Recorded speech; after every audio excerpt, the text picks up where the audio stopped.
Hi guys, कशा आहात तुम्ही? तुम्हाला गणपतीच्या खूप खूप शुभेच्छा. आज ऋषीपंचमी आहे.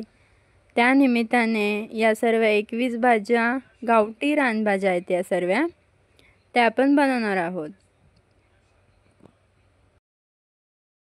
या दिवशी आम्ही दुसरी आंघोळ करूनच अन्न शिजवतो. आणि या दिवशी आम्ही जोपर्यंत उपास सुटत नाही तोपर्यंत पुरुषांना आणि प्राण्यांना बघत नाही. आता आम्ही भाजी शिजवायला ठेवले. त्याच्यामध्ये फक्त मीठ आणि चिंचेचं पाणीच टाकतं, दुसरं काहीही टाकत नाही.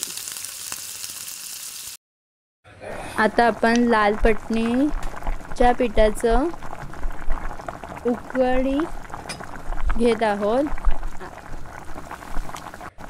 त्याला आपण पिठाला छान मळून घ्यायचं.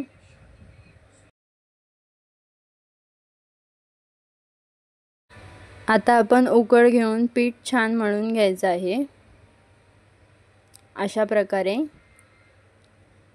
आणि भाकऱ्या थापून घ्यायच्या आहेत. या दिवशी आम्ही बैलाच्या मेहनतीचं खात नाही, फक्त पुरुषांच्या मेहनतीचं खातो. तर आपण अशा प्रकारे सगळ्या भाकऱ्या करून घ्यायच्या आहेत आणि भाजून घ्यायच्या आहेत.